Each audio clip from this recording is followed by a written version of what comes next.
इस पे मैंने ऑलरेडी एक वीडियो बनाया था, बट उसका नोटिफिकेशन नहीं गया किसी को भी। मैंने जब YouTube का ये चेक किया तो नोटिफिकेशंस ही नहीं गए उस वाले वीडियो के, पता नहीं क्यों। तो इसलिए सेकंड बार बना रही हूँ ऑन सेम टॉपिक, बट इसमें अमरावती केस भी एक्सप्लेन्ड है। तो दो टॉपिक्स है, Nashik TCS and Amravati case. This is by your Naman. Your Naman पे मैं फर्स्ट टाइम रिएक्ट कर रही हूँ, तो पहले रिएक्ट करेंगे फिर बात करेंगे। और योर नमन को अगर कोई भी इशू होगा कॉपीराइट का, प्लीज मुझे मेल कर देना, मैं वीडियो डिलीट कर दूंगी। So before I start, hello, नाम मोनाली नायक, वेलकम टू माय चैनल देखने वाली मोना। और अगर आपने मुझे अभी तक सब्सक्राइब नहीं किया होगा तो please to subscribe my channel. So let's go. Nashik TCS एक जो कि MNC कंपनी है, उसका ऑफिस एंड एक ऐसा रैकेट वहां पर एक्सपोज होता है जो कॉर्पोरेट इंडिया के नाम पर चल रहा था। बाप रे बाप, कसम खतरनाक। हाँ, मल्टीपल कंप्लेंट्स इग्नोर करी गई, विक्टिम्स को चुप रहने के लिए बोला गया एंड एक्सप्लॉयटेशन साइलेंटली कंटिन्यू होता है। सवाल सिंपल है कि जब एक जुर्म हुआ है तो ये सब जो हम देख रहे हैं ये आखिर किस चीज़ का नतीजा है। लेकिन एक और सवाल उठता है, वो ये कि आखिर इतने वक्त तक, इतने लंबे वक्त तक ये सब चीज़ें चलती कैसे रही। एंड उससे भी बड़ा सवाल ये है कि कौन लोग थे जो जानते हुए भी चुप बैठे रहे। क्योंकि जब सिस्टम फेल होता है तो वो सिर्फ एक फेलियर नहीं होता, बल्कि वो किसी ना किसी को प्रोटेक्ट करने के लिए किया जाता है। और इसके बाद हम जर्नलिज्म से उम्मीद करते हैं कि यहाँ पर सच्चाई की बात करी जाएगी। इस पूरे मुद्दे के बीच में अरफा खानुम शेरवानी का एक ट्वीट निकल कर आता है, A new wave of targeting Muslims, not the pan vendors or street hawkers this time, but the educated, skilled and employed. The aim is clear, make even the few who have secured jobs in the majoritarian system unemployable. क्या दिमाग है ये? आपको एक पूरा case दिखाई पड़ रहा है जिसके सबूत तक सामने आ गए, बट स्टिल आप पे इतने गट्स हैं कि आप उस चीज को डिफेंड करने के लिए जा सकते हैं। सीरियसली इसके लिए एक अलग लेवल की ऑडेसिटी चाहिए। एंड वैसे भी हम लोग देख चुके हैं अभी जिस तरीके से अरफा खानुम ने ईरान को लेकर बातचीत करी है, जाहिर सी बात है अब उनके इस तरह के ट्वीट्स के ऊपर हम लोगों को सवाल उठाना बंद कर देना चाहिए, क्योंकि सवाल बचता ही नहीं। और ये जिन एजुकेटेड लोगों की बात कर रही हैं, अब इस तस्वीर में आपको टोटल 5 नाम दिखाई देंगे, doctor Umar, doctor Shaheen, doctor Sajjad, doctor Muzammil, doctor Adil. और मुझे आप लोगों को याद दिलाने की ज़रूरत नहीं है कि जो 5 डॉक्टर हैं, इन 5 डॉक्टरों ने पिछले दिनों भारत में क्या कुछ किया था, क्या किया था? मतलब उस समय भी ये सवाल काफ़ी उठा था। इसके अलावा राजदीप सरदेसाई, वैसे तो ज़्यादा कुछ ये बोलते नहीं है, लेकिन नासिक TCS स्टोरी में ये ट्विस्ट को लेकर सामने बता रहे हैं कि यहाँ पर तो एक्यूज को फंसाने की कोशिश की जा रही है, सिर्फ इसलिए क्योंकि वो बंदे के साथ था। आई मीन वहाँ पर जिन लोगों ने कंप्लेन करी है, क्या एक बार आपने उनके पॉइंट ऑफ व्यू से बात करने की कोशिश करी? बल्कि आप सिर्फ ये ढूंढ रहे हो कि जिन लोगों को गिरफ्तार किया गया है उन लोगों को यहाँ पर किस तरीके से बचाया जा सकता है या उनकी इमेज की वाइट वॉशिंग की जा सकती है। इसके बाद मेरी नज़र पड़ी एक ट्वीट के ऊपर जो एक और इसी केस के ऊपर था। इरीना अकबर ये लिखते हैं, so the Nashik cops worked as undercover housekeepers at TCS BPO to see if the Muslim managers there were influencing Hindu staffs. मतलब कि पुलिस वालों ने वहाँ पर अंडरकवर हाउसकीपिंग स्टाफ के तौर पर काम किया सब चीज़ों को पकड़ने के लिए।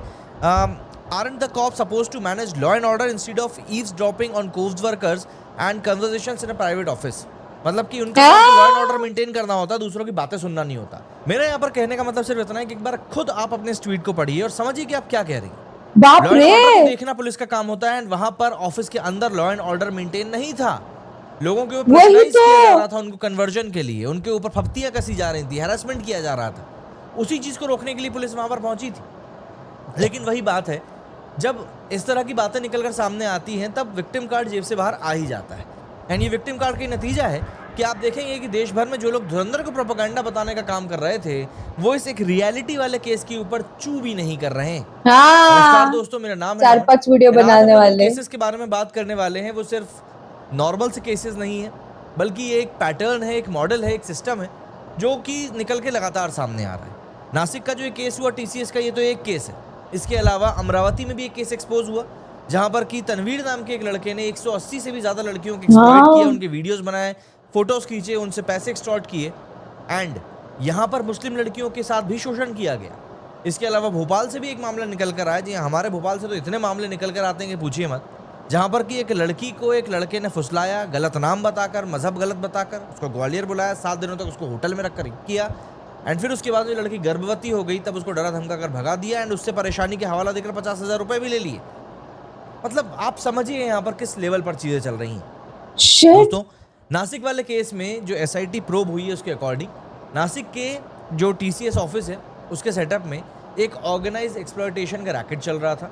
एंड जो डिटेल्स निकल कर सामने आई हैं, ट्रस्ट में वो सिर्फ डिस्टर्बिंग नहीं है बल्कि वो एक डेंजरस नैरेटिव के तौर पर हमारे सामने आई हैं। क्योंकि जब क्राइम ऑर्गेनाइज हो जाता है तो वो इंसिडेंट नहीं रह जाता बल्कि वो एक स्ट्रक्चर बन जाता है। सबसे पहले समझिए मॉडल को। देखिए, यहाँ पर टारगेट के ऊपर रैंडम लोग नहीं थे, यहाँ पे स्पेसिफिकली वल्नरेबल वुमेन टारगेट के ऊपर थी। उनका इकोनॉमिक बैकग्राउंड चेक किया गया, आइडेंटिफाई किया गया कि कौन फाइनेंशियली वीक है, कौन प्रेशर में आ सकता है, फिर उन्हें सिस्टम के अंदर लाया गया। हायरिंग प्रोसेस जो कि नॉर्मल होना चाहिए थी, यहाँ पर फिल्टरिंग टूल बन गई। एचआर एंड ट्रेनिंग स्टाफ का एक कोऑर्डिनेटेड नेक्सस था जो कि ऑनबोर्डिंग से पहले ही प्रोफाइल्स को स्क्रीन करता था। मतलब एंट्री गेट पर ही सिलेक्शन हो रहा था, स्किल के बेसिस पर नहीं बल्कि वल्नरेबिलिटी के बेसिस पर। एंड जब किसी सिस्टम में वल्नरेबिलिटी सिलेक्शन क्राइटेरिया बन जाती है तो आप समझ जाइए कि आगे कुछ सीरियस ही होने वाला है। अब आते हैं सेकंड फेज के ऊपर। एक एम्प्लॉय ने ओथ के अंडर स्टेटमेंट दिया कि 2022 से कंटिन्यूस उसका हरासमेंट किया जा रहा था, एक्स्ट्रा वर्क, अननेसेसरी का प्रेशर, एंड अगर कंप्लेन करो तो आप ही टारगेट बन जाते हो। यहाँ तक तो टिपिकल टॉक्सिक वर्क प्लेस लग सकता है, लेकिन स्टोरी अगर यहाँ खत्म हो जाती तो चलो फिर भी एक बार ठीक था। एलिगेशंस के अकॉर्डिंग रिलीजियस बिलीफ्स पर भी कमेंट किए गए, फेथ को सवाल किया गया, कन्वर्जन का प्रेशर बनाया गया, रिलीजियस प्रैक्टिसेस में भी फोर्स पार्टिसिपेशन हुआ। सोच कर देखिए, ऑफिस है या आइडियोलॉजिकल प्रेशर जोन। एंड फिर फोटोज बिना कंसेंट के लेना, शेयर करना, फूड हैबिट्स पर कंट्रोल करना, रेजिस्टेंस पर थ्रेट्स देना। मतलब एक कंप्लीट कंट्रोल सिस्टम बिल्ड किया गया था। यहाँ पर विक्टिम्स को आइसोलेट किया गया एंड उनके ऊपर प्रेशर बिल्ड किया गया, एंड फिर उसके बाद सिस्टम के थ्रू उनकी क्रेडिबिलिटी को पूरी तरीके से डिस्ट्रॉय किया गया। मैनेजमेंट को नेगेटिव रिपोर्ट्स भेजना ताकि विक्टिम की आवाज़ ही ख़त्म की जा सके। ये हैरेसमेंट नहीं है, ये स्ट्रक्चर डोमिनेशन का एक तरीका है। एंड फिर इन लोगों की इमेज को वाइट वॉश करने के लिए लोग निकल कर आ जाते हैं। बट क्या ये सिर्फ एक केस है? नहीं। सबसे डेंजरस एंगल यही है कि ये सिर्फ नासिक नहीं बल्कि पूरा पैटर्न है। लंदन, नासिक, उत्तर प्रदेश, 3 अलग अलग जगह, 3 अलग अलग सिस्टम, लेकिन पैटर्न सब जगह सेम। इवन इसमें नाम आप भोपाल का भी डाल सकते हैं। लंदन में ग्रूमिंग गैंग्स, नासिक में कॉर्पोरेट नेक्सस, यूपी में फेक रिलेशनशिप्स एंड ब्लैकमेल। अब तो अमरावती का भी केस निकल कर सामने आ गया है। स्टेप बाय स्टेप स्ट्रक्चर रहता है। वल्नरेबल टारगेट्स को आइडेंटिफाई किया जाता है, इमोशनल या फिर सोशल कनेक्शन बनाया जाता है, कंट्रोल स्टैब्लिश किया जाता है, रेजिस्टेंस पर प्रेशर या थ्रेट दिया जाता है। एंड ये कोइंसिडेंस नहीं है कि हर जगह एक ही जैसा पैटर्न चल रहा है। जब एक ही पैटर्न मल्टीपल जगह पर रिपीट होता है तो वो रैंडम नहीं होता बल्कि वो एक मॉडल का फिर भी कुछ लोग साइड लेते हैं, पूरा असर क्रिएट कर देता है। एंड जब मॉडल रेप्लिकेट होने लगता है तो समझ जाओ कि सब सिस्टम जो है काफ़ी डीप तक जाके काम कर रहा है। यहाँ पर सिर्फ ऐसे ही एवं में काम नहीं चल रहा है।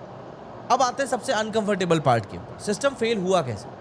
78 ईमेल्स किए गए जिनको इग्नोर किया गया, मल्टीपल कंप्लेंट्स करी गई जिनको इग्नोर किया गया, पॉश कमेटी साइलेंट रही, एचआर डिपार्टमेंट इनएक्टिव रहा।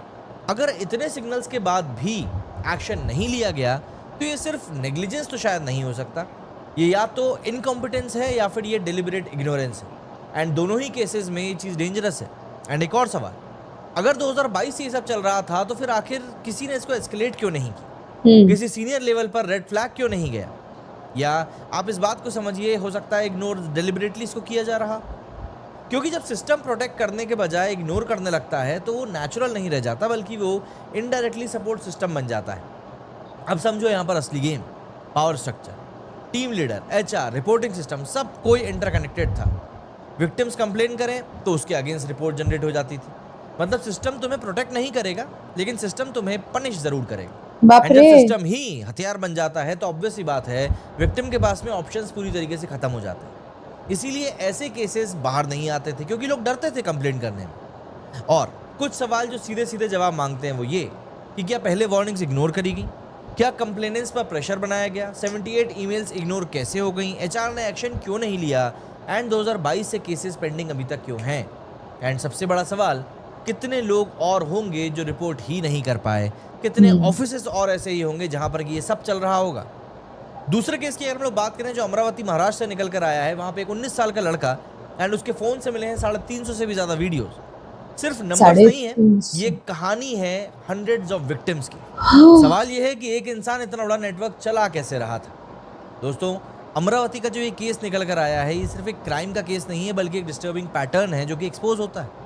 पुलिस ने सिर्फ 19 साल के अयान अहमद तनवीर को अरेस्ट किया है एंड जो डिटेल्स निकल कर सामने आई हैं वो सच में हिला देने वाली। दरअसल पुलिस के मुताबिक अयान सोशल मीडिया के थ्रू लड़कियों से कनेक्ट करता था जिसमें माइनर्स भी शामिल हुआ करती हैं। पहले दोस्ती, फिर ट्रस्ट को बनाया करता था, फिर रिलेशनशिप का ट्रैप, एंड फिर विक्टिम को सेक्सुअल एक्सप्लॉयटेशन करना, बिना कंसेंट के वीडियोस रिकॉर्ड करना, एंड बाद में उन्हीं वीडियो से उसको ब्लैकमेल करना। अब आप सोचकर देखिए कि एक बार ये ट्रस्ट, मुनावर फिर जैसे डर, दिख रहा है एंड फिर उसके बाद में पूरा कंट्रोल। लगभग 100 से भी ज़्यादा वीडियोस वायरल हुए, जिससे पूरा पलटवाड़ा और अचलपुर में आउटरीच फैल गया। अब देखिए, पुलिस ने एक्यूज के मोबाइल को सीज किया एंड फॉरेंसिक एनालिसिस इसका चल रहा है। 350 से भी ज़्यादा वीडियोस रिकवर किए जा चुके हैं एंड इन्वेस्टिगेशन अभी भी चल रही है। रिपोर्ट्स के मुताबिक कुछ वीडियोस में एक्यूज खुद विजिबल है, एंड सबसे इंपॉर्टेंट बात, पुलिस को शक है कि वो अकेला नहीं है। कम से कम एक और एक्म्प्लिस यहाँ पर इन्वॉल्व हो सकता है, जो फिल्मिंग में उसकी हेल्प किया करता था। पुलिस ने एक दूसरे एक्यूज को भी अरेस्ट किया है, उजैर खान इकबाल खान।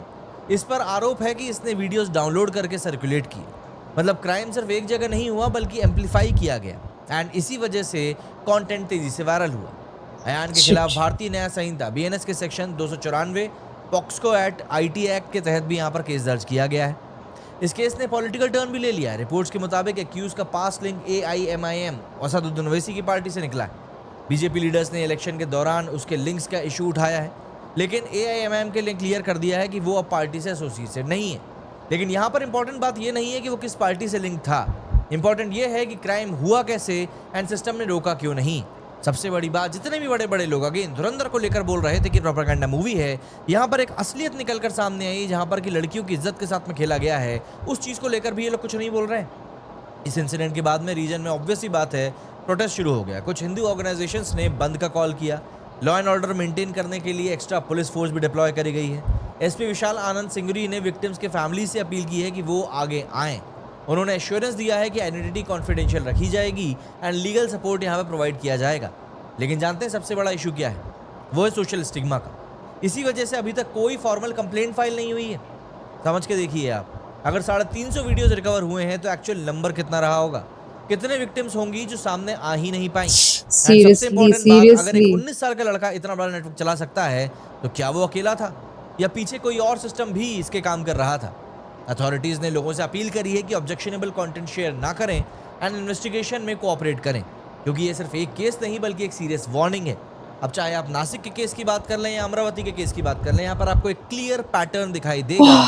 नाम छुपाकर दोस्ती करके महिलाओं को या लड़कियों को अपने साथ प्रेम संबंध में लाना एंड फिर उनके वीडियोस बनाकर तस्वीरें लेकर उनको ब्लैकमेल करना। जाहिर सी बात है, इस चीज़ को आप कैसे इग्नोर कर सकते हैं? इसीलिए मैं कहता हूँ ये सिर्फ एक स्टोरी नहीं बल्कि एक वार्निंग है।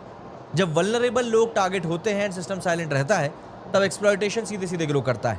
एंड जब सोसाइटी डिवाइड हो जाती है नैरेटिव में, तो सच और भी ज़्यादा डिले हो जाता है। आपका क्या ओपिनियन है इस बारे में? ये एक आइसोलेटेड केस है या आपको भी ये पैटर्न लगता है? कमेंट में लिख के ज़रूर बताइएगा। वीडियो पसंद आया हो या ये इस डेटा को अगर आप शेयर करना चाहते हैं तो वीडियो को आगे ज़रूर शेयर कीजिएगा। एंड यकीन मानिए, सच को जितना आप दबाएंगे उतना ही ज़्यादा ये दबेगा। जय हिंद। बाप रे, कितने सारे जगहों से आ रहे हैं ये केसेस। और सबसे पहली चीज, जब गलत है, गलत को गलत बोलना सीख लो। जस्ट बिकॉज आप उस पर्टिकुलर रिलीजन को बिलोंग करते हैं कुछ ऐसे, तो नहीं नहीं नहीं नहीं, ऐसा नहीं, वैसा नहीं, ये नहीं। मैं आपको एक कमेंट पढ़ के दिखा रही हूँ। किसी ने लिखा था, when Hindus bring cow piece mixed temple prasad and distribute in office and celebrate Hindu festival like Diwali. मतलब वो इतने बड़े क्राइम को किसी और चीज के साथ कंपेयर कर रहा है। सबसे पहली चीज ये इनको बताया किसने है कि प्रसाद जो है वो गौमूत्र के साथ मिक्स हुआ हो करते हैं एंड जानबूझ के पता नहीं इनके दिमाग में ये कहाँ से आया। ये जब से ध्रुव राठी ने बोला है, शायद ये वर्ड उनके वहां से ही आया था कि गोबर और गौमूत्र पीने वाले खाने वाले लोग कब देखा इन्होंने गोबर खाते हुए? हाँ, मुझे वही समझ में नहीं आता। और ये सारी चीजें वो किसी और चीज के साथ लिंक करते हैं। ऐसे कभी कोई नहीं करता कि जहाँ पे जानबूझ के कुछ प्रसाद बना के किसी और को जानबूझ के खिलाना, ये सारी चीजें करना। ये जो चीजें जानबूझ के हो रही है वो आपके आंखों के सामने है। इसके ऊपर पॉइंट उठाओ। जो गलत है, गलत को गलत बोलो। जब गलत है तो इट मीन्स गलत है, चाहे वो किसी, आप उस कम्युनिटी से हो, आप उस एरिया से हो इसलिए आप सपोर्ट करो, या आप उस स्टेट से हो इसलिए नहीं नहीं नहीं नहीं हमारे स्टेट का नाम खराब हो जाएगा, नहीं नहीं नहीं नहीं हमारे डिस्ट्रिक्ट का नाम खराब हो जाएगा, इसलिए ये सारी चीजें करो, तो ये गलत है। ये कितना बड़ी चीज सामने आ रही है। 180 गर्ल्स। और TCS वाले पे तो मैंने ऑलरेडी वीडियो बनाया था, तब भी मैं शॉक थी। जियो, जीने दो। फोर्सफुली कोई भी रिलीजन इस तरीके से स्प्रेड नहीं हो सकता। आपका क्या पॉइंट ऑफ व्यू इसके बारे में आप मुझे कमेंट में जरूर बताना था। मेरा रिएक्शन जितना हो सके लाइक कमेंट से ऐसे भर दो गाइस। हो सके तो सुपर थैंक्स भी देना, मेरे चैनल की ग्रोथ के लिए हेल्प हो जाती है। बाकी परत मियाँ बाय।